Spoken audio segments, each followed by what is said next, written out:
నమస్కారం. లక్ష్మి చెప్పే కథలకు స్వాగతం. వీణులతో వీక్షించటానికి సిద్ధం కండి.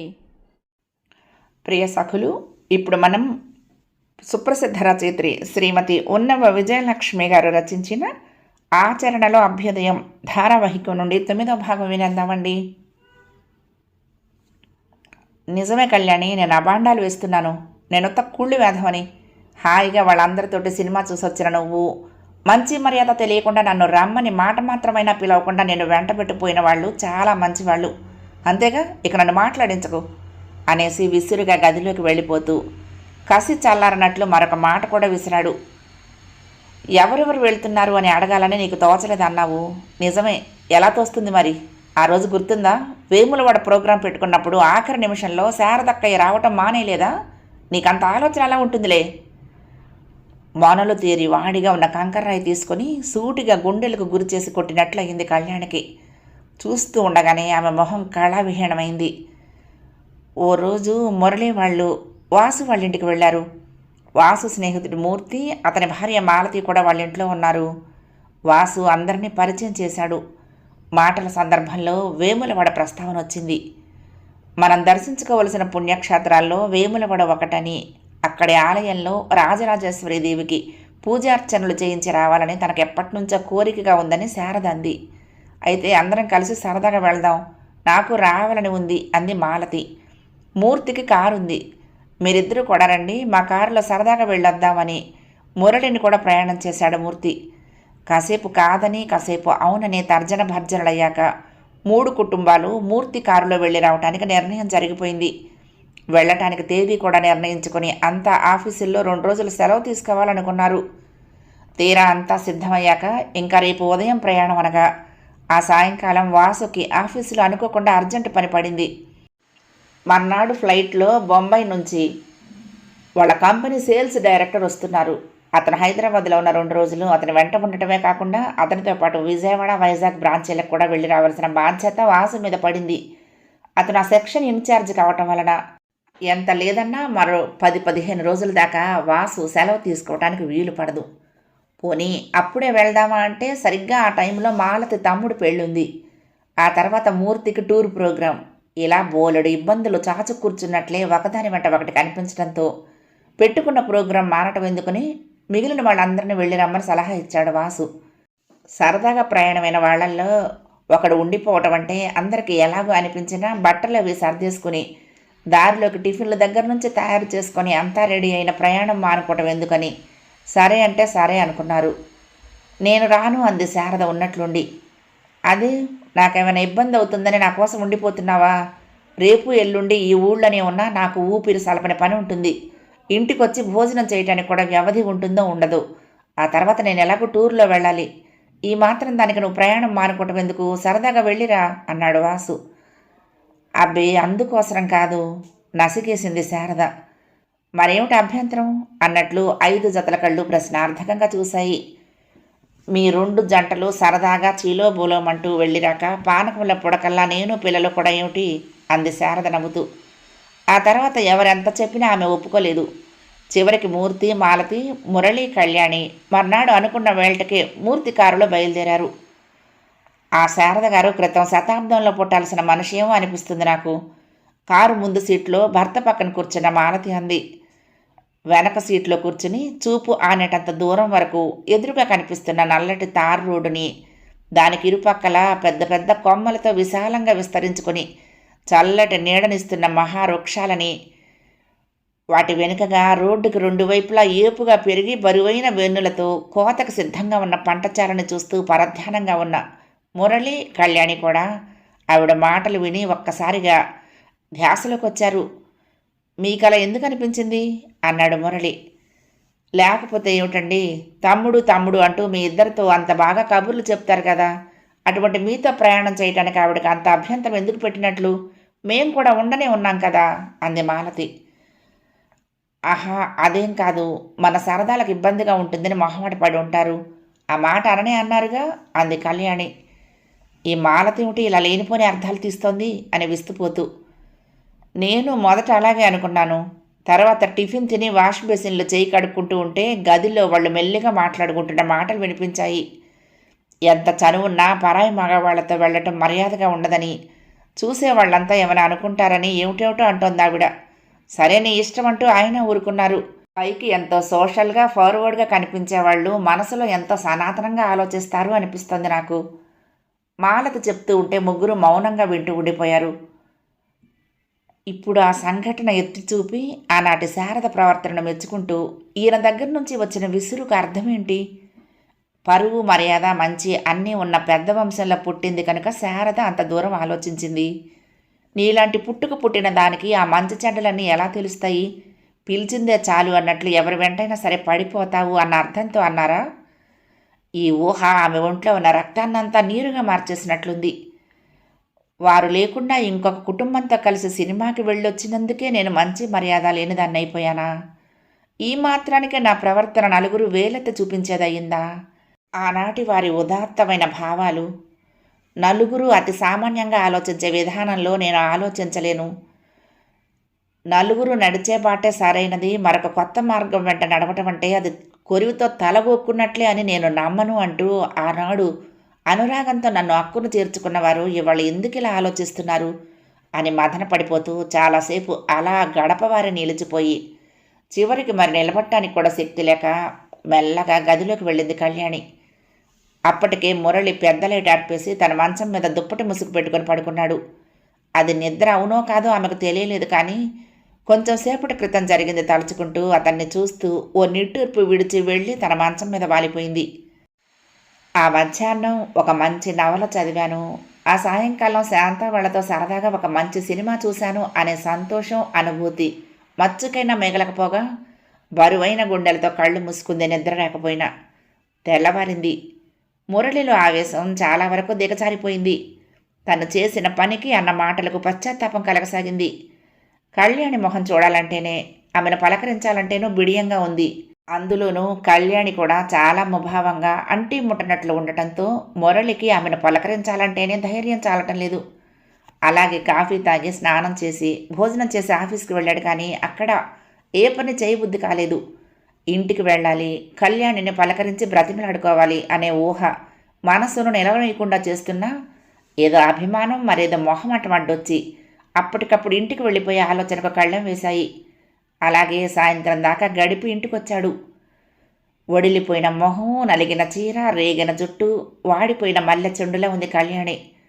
లోపలికి వస్తూనే మురళి చటుక్కున తన 2 చేతులతోనూ ఆమెను చుట్టేసి దగ్గరకు తీసుకుంటూ, నిన్నటి నా మాటలేవి మనసులో పెట్టుకోక కళ్యాణి, నా ప్రవర్తనకు నేనే సిగ్గుపడుతున్నాను అన్నాడు.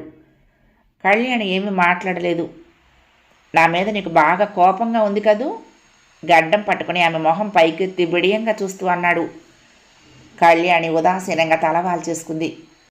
నాది కోపం కాదు, నిన్నటి మీ ప్రవర్తనతో మాటలతో నా అంతరంగం ఎంతగా విలవిల్లాడిపోతుందో మీకు అర్థం కాదు. ఇవాళ మీరు నవ్వుతూ పలకరించి నన్ను క్షమించు కళ్యాణి అన్నంత మాత్రాన నా వ్యధంతా ఒక్కసారి చేత్తో తీసి పారేసినట్లు పోతుందా? నా గుండెల్లో ఏర్పడిన గాయం ఏదో మంత్రం వేసినట్లు మాయమైపోతుందా అని అడగాలనిపించినా మౌనంగానే ఉండిపోయింది. నిన్న నువ్వేం చెప్పావో జ్ఞాపకం ఉందా? ఇవాళ నన్ను సినిమాకి తీసుకువెళ్తానన్నావు కదూ అన్నాడు. కళ్యాణి సమాధానం చెప్పలేదు.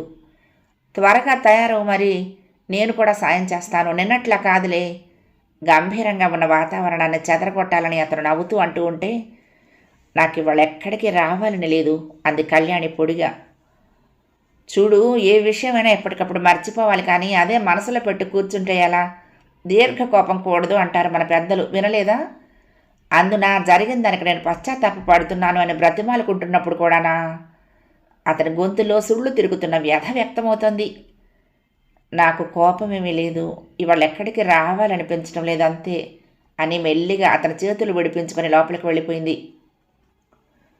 4 రోజులు గడిచాయి. ఏ సంఘటన ప్రభావం అయినా కాలం గడుస్తున్న కొద్దీ సన్నగిల్లిపోతుంది. వ్యక్తుల మీద ఆయా పరిస్థితులు కల్పించిన అనుభూతులు పలచబడిపోతాయి.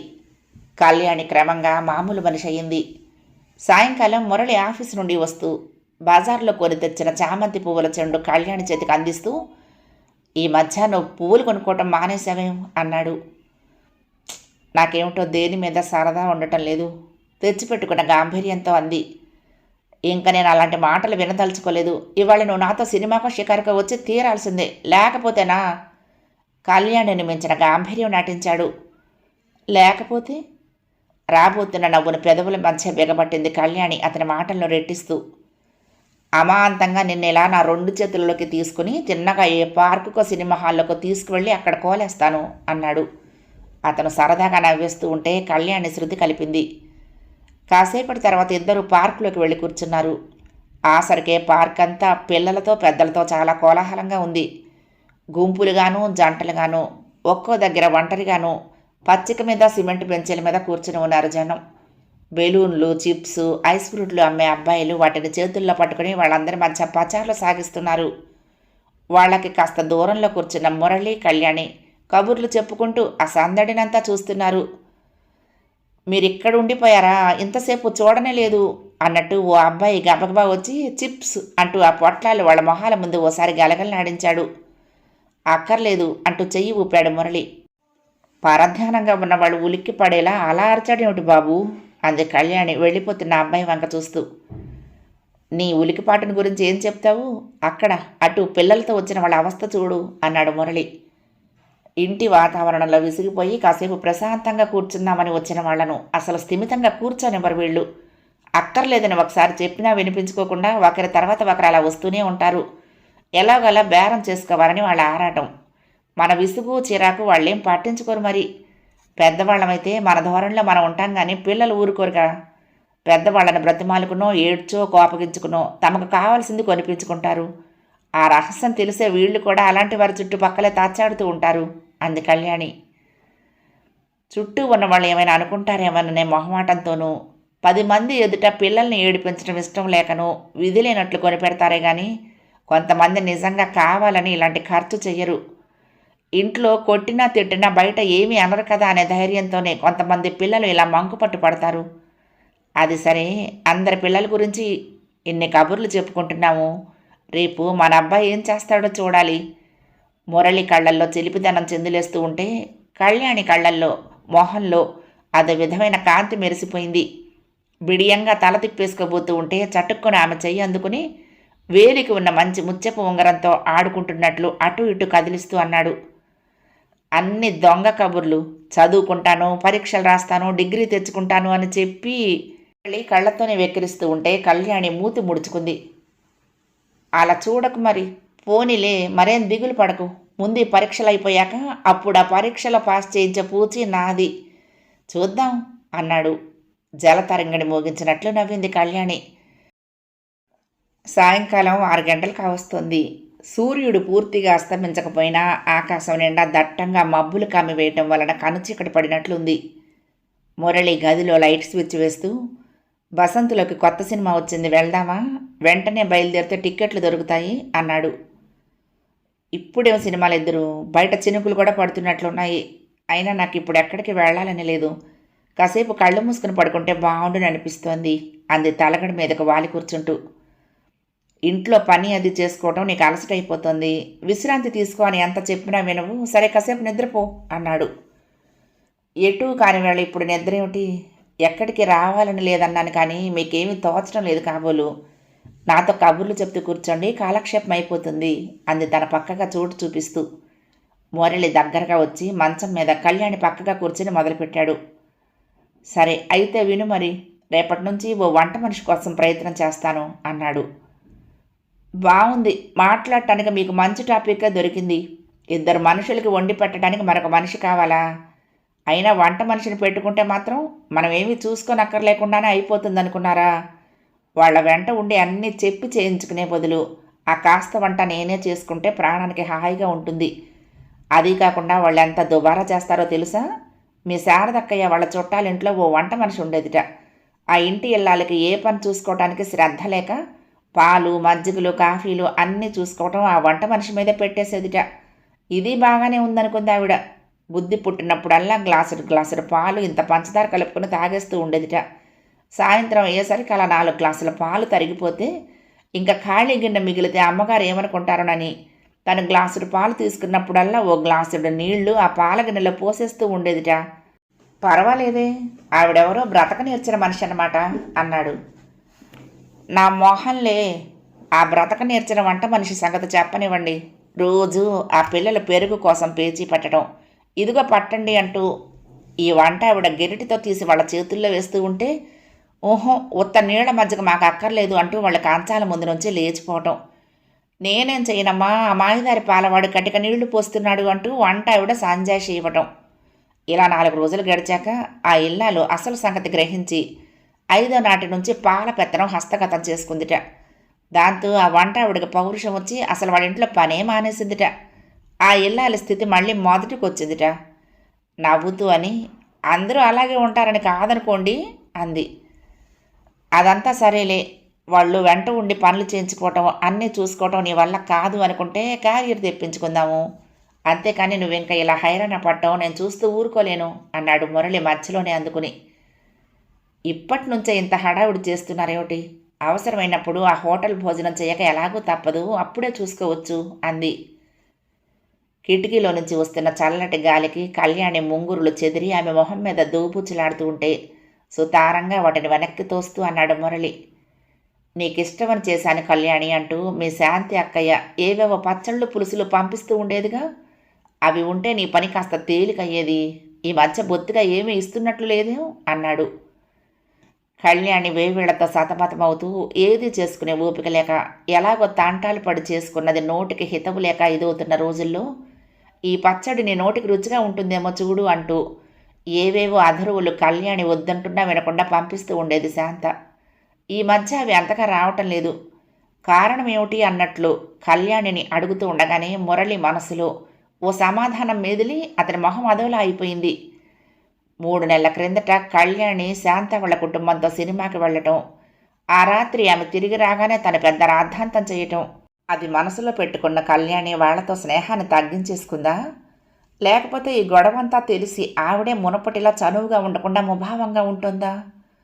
అయినా తమ ఇంట్లో గొడవ వాళ్ళకెలా తెలుస్తుంది? కళ్యాణి చెప్పుకుంటుందా తమ విషయాలు ఇంకొకరితో? ఒకదాని వెంట ఒకటిగా ఆలోచనలు తరుముకొస్తూ ఉంటే సిగ్గుపడుతున్నవాడిలా తల ఉంచుకుని దుప్పటి కొసలు వెలుపడుతూ కూర్చున్నాడు. కళ్యాణి కూడా సమాధానం ఏం చెప్పాలా అని ఆలోచిస్తున్న దానిలా కొంచెంసేపు మౌనంగా చూస్తూ ఉండిపోయింది. తర్వాత మెల్లిగా అంది, నాకు కూర నారా చేసి పంపించే ఓపిక అక్కయ్యకి ఎక్కడుందిలేండి ఇప్పుడు. ఎవరైనా ఇంత చేసి పెడితే బాగుండును అన్నట్టుంది తన పరిస్థితి. అంటే అర్థమయ్యే కానట్టుంది అతనికి. చెల్లాయి, మీ నలుగురి మొహం చూడాలంటేనే సిగ్గుతో ప్రాణం చచ్చిపోతోంది అంటూ చెప్పుకొని ఒక్కలా ఇదైపోతోంది. తనకి మళ్ళీ నెల తప్పింది చెప్పింది. నిజమా? నిజం కనుకనే తనకంత బాధ. ఒంట్లో కాస్తైనా శక్తి లేదు, బలం లేదు. ఈ కాన్పు ఎలా అవుతుందో, ఆసుపత్రిలో ఆ బల్ల మీద ఏదైనా అయిపోతానేమో, మళ్ళీ ఇంటికి తిరిగి రాలేనేమో అనిపిస్తోంది కళ్యాణి అంటూ కళ్ళ వెంట నీళ్లు కూడా పెట్టుకుంది మొన్న. అలా అధైర్యపడకక్కయ్య, నీకన్నా ఎక్కువ మంది బిడ్డల్ని కనిపించిన వాళ్ళు లేరా? అయినా ఈసారి మాత్రం అశ్రద్ధ చేయకుండా ఆపరేషన్ చేయించేసుకో, మరి పిల్లలు పుట్టకుండా అని సలహా ఇచ్చాను. కళ్యాణి చెప్తూ ఉంటే మురళి వింటూ ఉండిపోయాడు. ఏమిటండి ఆలోచిస్తున్నారు అంది కళ్యాణి మళ్ళీ. ఆలోచించడానికే ఉంది, ఈ గోపాలరావు లాంటి ప్రబుద్ధులు చాలామంది ఉన్నారు. ఇంట్లో భార్య ఆరోగ్యము అంతంత మాత్రంగానే ఉంటుంది. తన సంపాదన చూద్దాం అంటే పట్టుమని 15 రోజుల పాటు ఇంట్లో అందరికీ కడుపు నిండా తిండి పెట్టడానికి కూడా సరిపోదు. అలా అనారోగ్యంతో అర్ధాకలతో బ్రతికేయటానికైనా సిద్ధపడతారు, కానీ కాస్త ముందు జాగ్రత్త తీసుకోరు. ఈ రోజుల్లో అనేకమైన సదుపాయాలు, ప్రభుత్వ ఆసుపత్రులు, ప్రైవేటు డాక్టర్లు కూడా సహాయం చేయడానికి సిద్ధంగా ఉన్నారు. వాళ్ళంతా తమ బాగు కోరే చెప్తున్నారు అని గ్రహించకుండా, నా బిడ్డల బరువు మీరేమన్నా మోస్తున్నారా అని వాళ్ళ మీద విరుచుకు పట్టడంలో అర్థమేమైనా ఉందా? ఎవరికి వారు ఈ విషయాన్ని గ్రహించుకోవాలి. పరిమిత సంతానంతో కుటుంబంలో శాంతి, సౌఖ్యం, ఆరోగ్యం, ఐశ్వర్యం అన్నీ లభ్యమవుతాయి. అది సాధించడం మన చేతుల్లోనే ఉంది. కానీ ఇదిగో కళ్యాణి, ఇప్పుడే చెప్తున్నా, మనకిద్దరు పిల్లలు చాలు, ఒక అబ్బాయి ఒక అమ్మాయి, ఏం అంటూ కళ్యాణి బొగ్గ మీద చిటికి వేశాడు చిలిపిగా. మరి ఇద్దరు అమ్మాయిలే అయితేనో? అతన్ని ఉడికించడానికి పెంకగా అడిగింది. అయినా మరి ఏం పర్వాలేదు, అబ్బాయే కావాలని కూర్చుంటే వరుస పెట్టి 12 మంది అమ్మాయిలు పుట్టుకురావచ్చు. కాబట్టి అలాంటి రిస్క్ నేను తీసుకోదలుచుకోలేదమ్మా. అమ్మాయిలైనా సరే అబ్బాయిలైనా సరే 2 పిల్లలు చాలు అన్నాడు. వీధి తలుపు చప్పుడైతే మురళి లేచి వెళ్ళాడు. ఎవరొచ్చారు అనుకుంటూ అతని వెనకే కళ్యాణి కూడా లేచి వెళ్ళింది. మురళి తలుపు తీశాడు. ఎదురుగా మణి నిలబడి ఉంది. ఆ పిల్ల 2 కళ్ళు నీళ్లతో నిండిపోయి ఉన్నాయి. ఏ క్షణంలోనైనా ఆ కన్నీళ్లు బొగ్గల మీదకి జారిపడతాయేమో అనిపిస్తుంది చూసేవాళ్ళకి. ఏమ్మా, ఏం కావాలి అన్నాడు మురళి జాలిగా ఆప్యాయంగా. అమ్మ అమ్మకి జబ్బుగా ఉంది, పొద్దుటే ఆసుపత్రికి తీసుకువెళ్ళారు, అక్కడే ఉండాలందిట డాక్టరు. ఇప్పుడు జబ్బు ఎక్కువగా ఉందని. ఆ పైన ఆ పిల్ల గొంతు పెగలేదు. 2 బొగ్గల మీదకి జలజల కన్నీళ్లు రాలిపోతూ ఉంటే పరికణి కుచ్చెళ్లతో తుడుచుకుంటూ ఉండిపోయింది. అక్కయ్యకు సుస్థిగా ఉందా? ఎన్నాళ్ళ నుంచి నాకు తెలియనే లేదే. పొద్దుట ఆసుపత్రికి తీసుకువెళ్తున్నప్పుడైనా చెప్పకపోయావా? ఆత్రంగా ఆదుర్దాగా ప్రశ్నల వర్షం కురిపిస్తూ ముందుకొచ్చింది కళ్యాణి. ఎన్నాళ్ళ నుంచి బాగుండలేదో అదేమో నాకు తెలియదు, పొద్దున లేస్తూనే ఏడుస్తూ కూర్చుంది. నాన్న హడావుడిగా ఆసుపత్రికి తీసుకువెళ్ళాడు. ఇంతకన్నా చెప్పటం నాకు చేత కాదు అన్నట్టు చూసింది. ఆ సరికి గోపాలరావు ఇంటికి తాళం పెట్టి చంటివాడిని చేతులతో పట్టుకుని మిగిలిన పిల్లలందరినీ వెంట పెట్టుకుని మెట్లు దిగి కిందకొచ్చాడు. ఏమైందండి? మురళి అడిగాడు కంగారుగా. అపరాధిలా తల ఉంచుకుని అన్నాడు గోపాలరావు.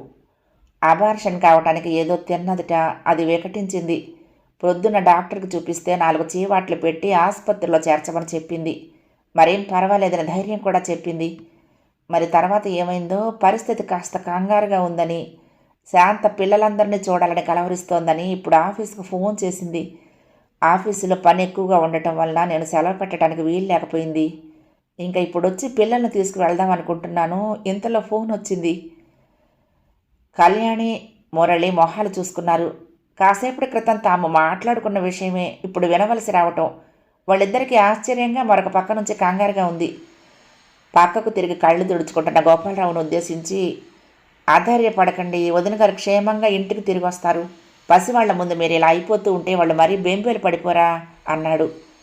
ఒకనాడు అతని మీద కలిగిన అయిష్టత, చిరాకు, చులకన భావం ఏవి మచ్చుకైనా లేవు ఇప్పుడు మురళిలో. ఎదుటి మనిషి పరిస్థితిని అర్థం చేసుకోగల మంచి మనసు, సానుభూతి, అభిమానము ఉన్నాయి అతని మాటల్లో. మీరు వెళ్తూ ఉండండి, మేము వస్తాము అని. పద కళ్యాణి, త్వరగా తలుపులు తాళాలు వెయ్యి అన్నాడు కళ్యాణి వంక తిరిగి. అక్కయ్యకి ఎలా ఉంటుంది? తను తిరిగి మళ్ళీ ఇంటికి వస్తుందా? ఈ ఆలోచనతో భయంతో గుండెలు బిగబట్టినట్లయిపోయిన కళ్యాణి మౌనంగానే ఎలాగో గబగబా తలుపులు వేసి తాళాలు వేసింది. అంతా ఆసుపత్రికి వెళ్లారు. శాంత పరిస్థితి ప్రమాదకరంగానే ఉందని చెప్పింది డాక్టర్. ఏవో కాంప్లికేషన్స్ వచ్చాయిట. వాళ్ళు చేయాల్సిన వైద్యానికి లోపనాన్నివ్వకుండా చేస్తున్నారు. మందులు, ఇంజెక్షన్లు ఎడతెరిపి లేకుండా వాడుతూనే ఉన్నారు. మా శక్తి వంచన లేకుండా మా ప్రయత్నం మేము చేస్తాము. ఆ పైన భగవంతుడిదే భారం అన్నట్టుగా మాట్లాడింది లేడీ డాక్టర్. ఆవిడ్ని మరి కాస్త శ్రద్ధ తీసుకోమని మరొకసారి చెప్పి శాంత గదిలోకి వచ్చాడు గోపాలరావు. 2 కళ్ళ నిండా నీళ్లు నింపుకొని బేలగా భర్త వంక, పిల్లల వంక చూస్తూ వాళ్ళందరినీ పలకరించి మాట్లాడింది శాంత.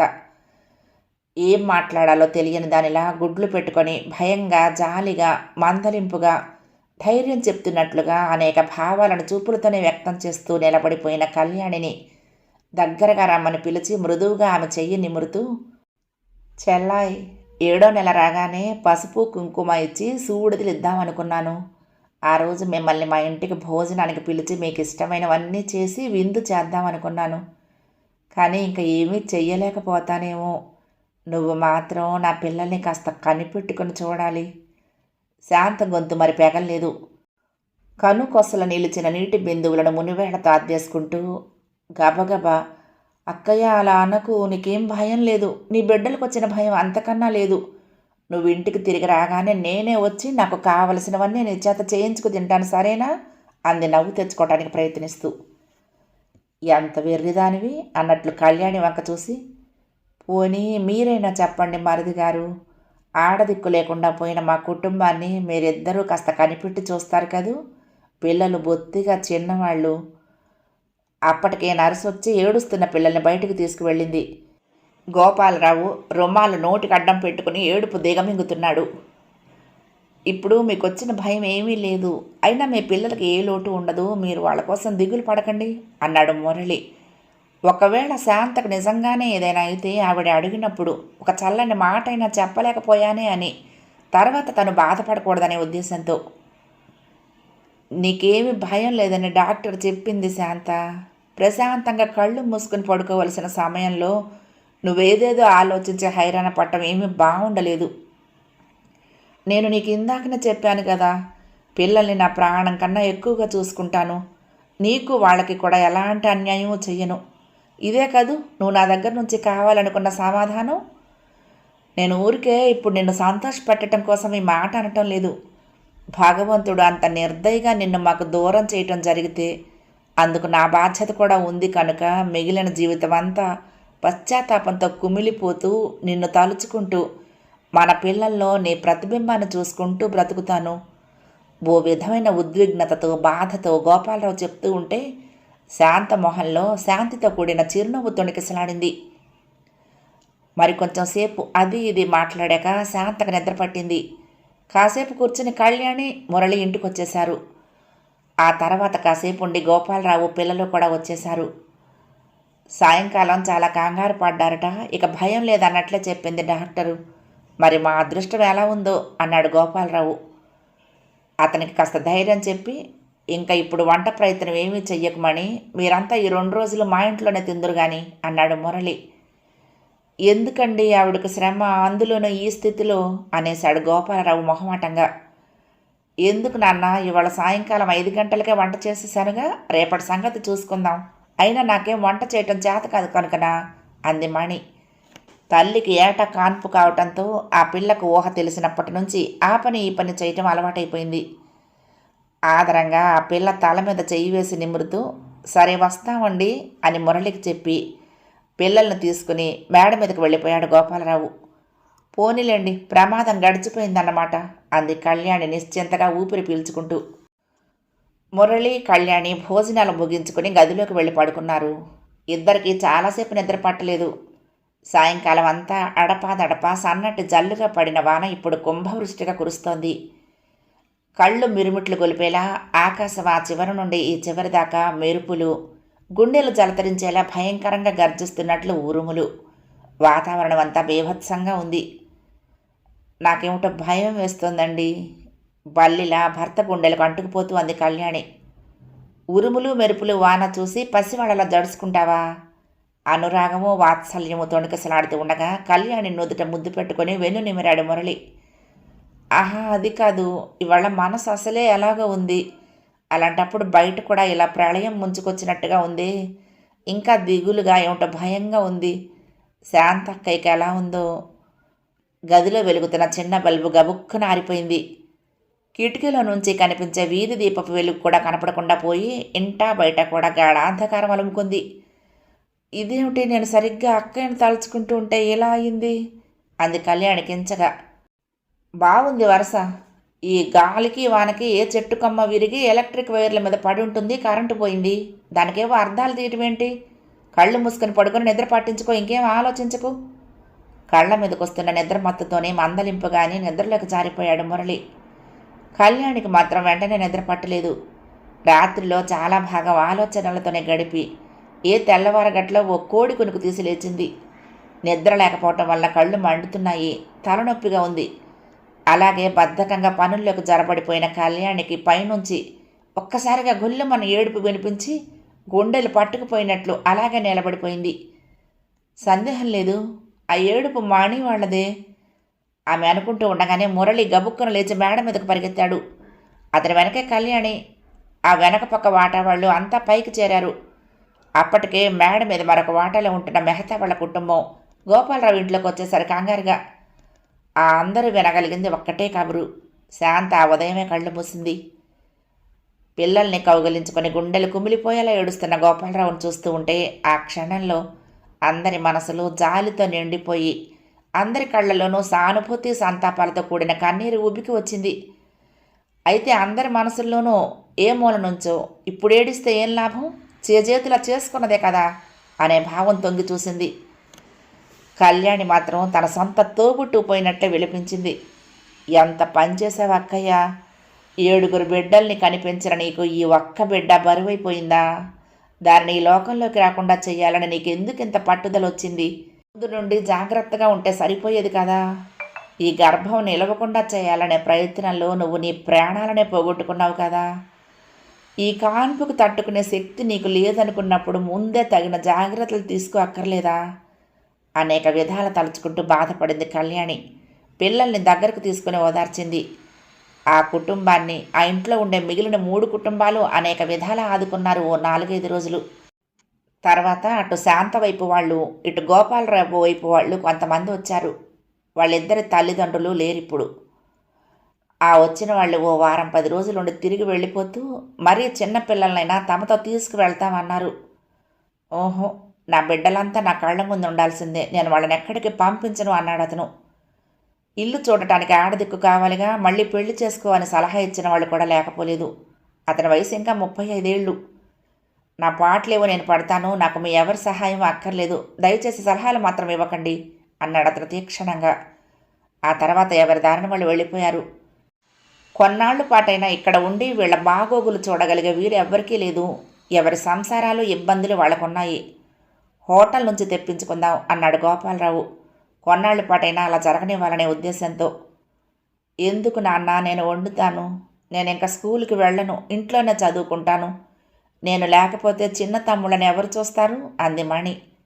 ఆడుతూ పాడుతూ గడపాల్సిన పసి వయసులో ఇలా మాట్లాడగలుగుతున్న ఆ పిల్లకు ఏం సమాధానం చెప్పాలో అతనికి తోచలేదు. కళ్ళ వెంట నీళ్లు పెట్టుకుంటూ ఆ పిల్ల తల నిమురుతూ ఉండిపోయాడు. 10 ఏళ్ల మణి ఇప్పుడు ఆ ఇంటికి ఆధారమైంది. గోపాలరావు కూడా ఆఫీసు వేళ తప్ప మిగతా కాలమంతా ఇంట్లోనే ఉంటూ మణికి సాయం చేస్తూ, ఆ పిల్లకి చదువు చెప్తూ, పిల్లల్ని ఆడిస్తూ కాలక్షేపం చేస్తున్నాడు. 9వ భాగం సమాప్తం. ప్రియ సఖులు, ఈ కథ మీకు నచ్చితే తప్పకుండా లైక్ చేయండి, షేర్ చేయండి, కామెంట్ చేయండి, సబ్స్క్రైబ్ చేసుకుని నన్ను ఎంకరేజ్ చేయండి. ఉంటానండి. ప్రేమతో లక్ష్మి. కృష్ణాతీరం దుర్గమ్మ సన్నిధానం. నమస్తే.